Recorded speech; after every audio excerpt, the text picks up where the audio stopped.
What is up, YouTube? JankyYGO. My name is Michael. I'm with Steafen. Hey, I'm here today. Woo! This is recording like 300 today. And none of the other recordings are being released. And Today we're going to talk about terrible decks, about 5 of them, I think. yeah, we're talking about Ghost Tricks first. Deck's terrible. You know it. I know it. Steafen knows it. I had to play against this deck a lot, but we will not go into that. I've never lost against this deck. I've lost many times to this deck. There are two major win conditions. The third one, I guess I didn't put it up here, is Ghoul, which makes all the attack. It combines all the attack of your Ghost Tricks into one. But there's no point to doing that because that's the only one that can attack. So it kind of defeats the whole purpose. But its win conditions are Skeleton, which, if in Magical Christmas Land, is about. It's a turn 7 win. If you can somehow get 5 Ghost Tricks, flip up Ghost Trick Skeleton while all 5 Ghost Trick monsters are on the field and flip them all face down for you to do that later and everything. That'll banish 5 cards, and they start out at 35 cards in their deck. So it's about a turn 5 win, or turn 7 win. This isn't including their draws that they're going to get, and by the time that you get Skeleton's win condition off, you're probably dead. Because this deck loses to Twin Twisters of all things. The deck loses to Raigeki too, if you don't have one specific card. Loses to Twin Twisters too, doesn't it? Yeah, I brought that up. But it also loses to Harpy's Feather Duster, because that's back as well. Oh god, I forgot that that's back. Yeah. Werewolf is their other quote-unquote win condition. It inflicts 100 damage to your opponent for each set card on the field. On average, it's about an 800 damage and everything. That's probably usually where it's going to be if you got your board established and you're doing Ghost Trick things correctly and everything. It's probably going to be about 800 turn, which, by the way, that's a turn, that's still a, 10 turn clock. That's not a very fast turn, and you could make the argument that you could attack over and everything while you're doing that, but at that point it's still not really worth it. Stealth Bird is faster, by the way. Yeah, Stealth Bird is faster of all things,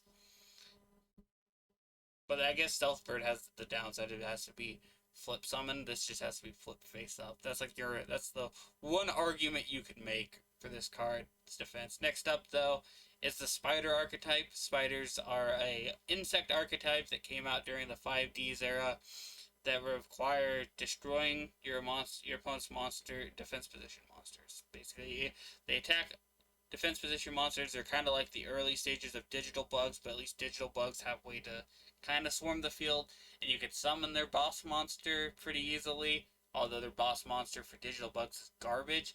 Spider's boss monster, they don't have one. They don't do anything. And Oh, the alien deck is better than this. dude, that alien deck, the aliens also have enough support that I wouldn't consider them necessarily a quote unquote bad. No, well, they're a bad deck, but I wouldn't consider them one of the worst decks.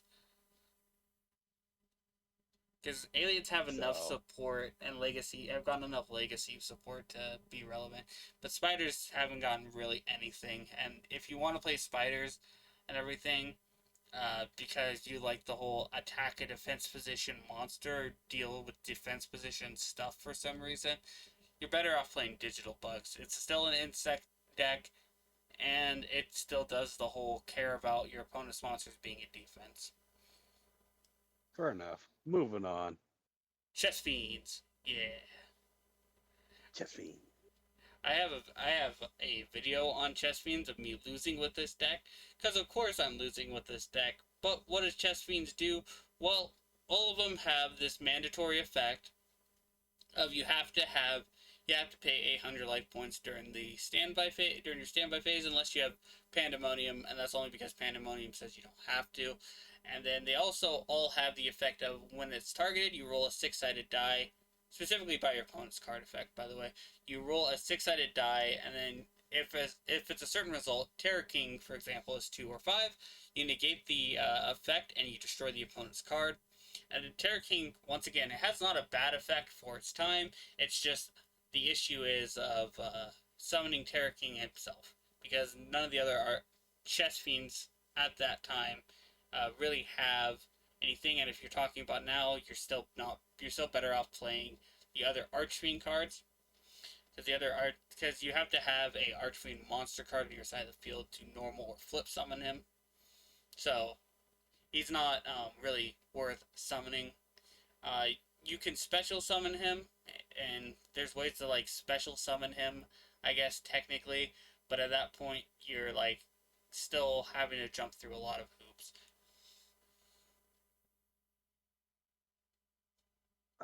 Targeted by opponents for card effects. I was like, oh man, that'd make like Acts of Despair, their equipment support terrible. Yeah, but since it's just opponents, it actually, like I said, that's probably like the first can't be targeted type of like effect or negation in the history of Yu-Gi-Oh on a monster, because Yu-Gi-Oh's a lot of the power around this time came from specifically spells and traps. And what the good thing about what the chess fiends did is they kind of were pioneers for what an archetype should do, or what the idea of Yu-Gi-Oh would be moving forward of negates. Granted, with the archfiends, you have to be targeted, or the chess fiends specifically, you had to be targeted for this to happen. But it's a cool idea to think that Konami took this, hey, what if we take the idea of the chess fiends and we make them into, a more universal thing of just negating cards and stuff like that because of power creep. So these kind of were the pioneers of that. That's the cool thing about them. Their chess theme is kind of cool if you like chess. But other than that, they're terrible. Regular Archfiends, though, that came out after this, they're fine. But yeah. Yeah, they're pretty good, but we can move. We've gushed about the Archfiends long enough. Dustin's. Dustin. I used to play this deck as well. I used to play this deck on DevPro and on a Dueling Network. Those relics of the past. But what does this do? Well, Dustin's whole thing revolved around this card in particular. This card is called House Dustin.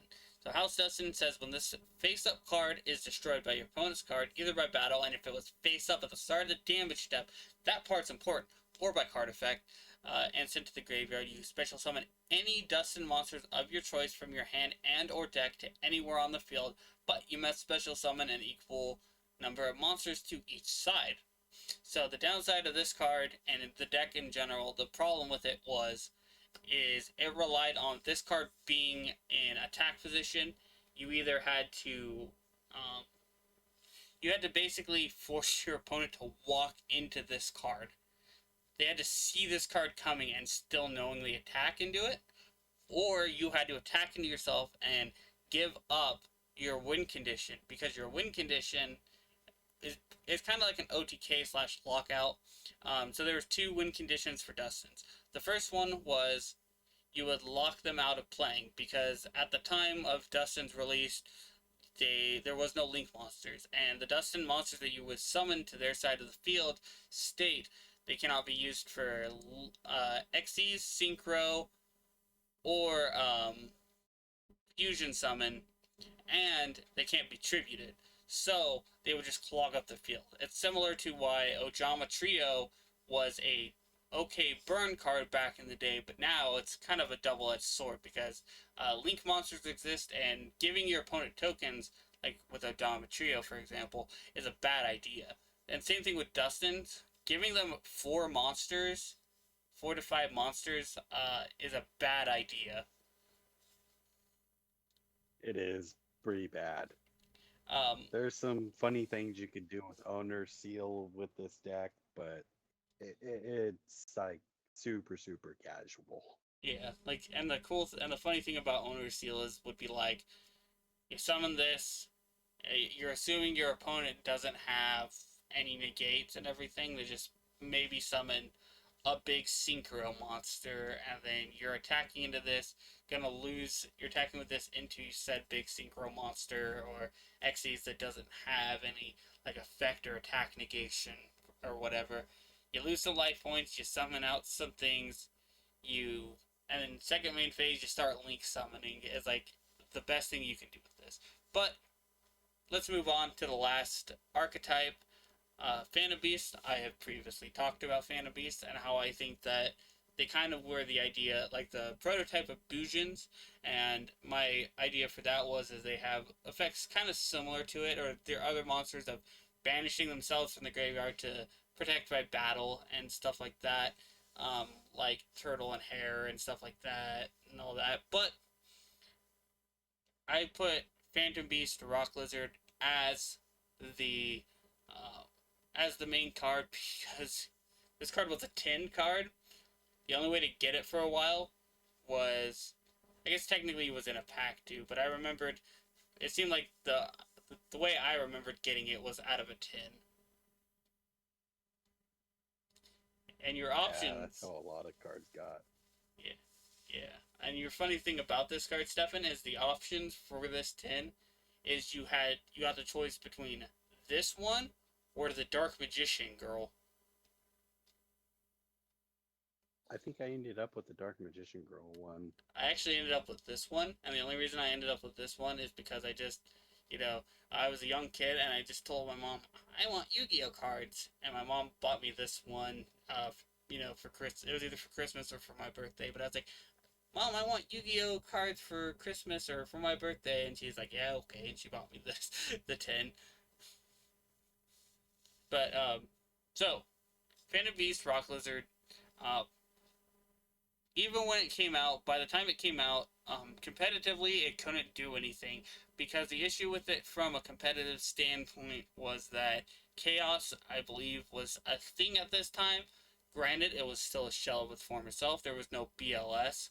There was no Chaos Emperor Dragon. But there's still Chaos Sorcerer. And there was still cards like that. I think it's actually... This card came out, I think, either during or around the time where Spirit Reaper Control was the best deck. So I'm pretty sure this came out like shortly after GOAT format. So, and it was either shortly after GOAT format or right before GOAT format. It was around that time.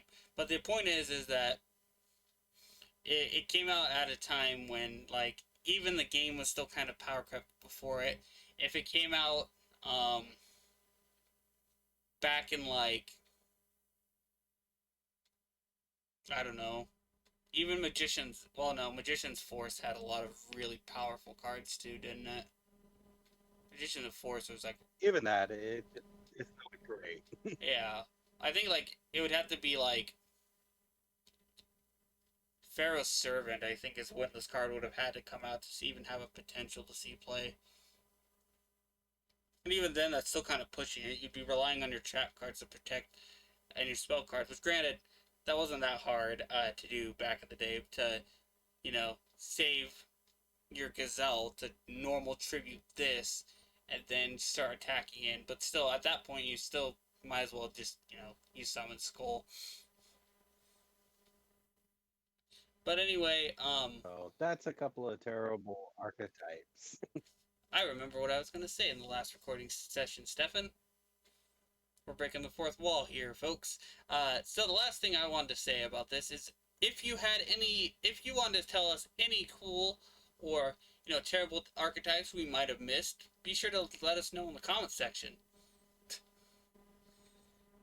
Alright, and if it's your birthday today, happy birthday. If you want to send us any cool deck profiles or replays, the email is in the description. I would love to see any replays that you might have to offer, especially ones with these and everything.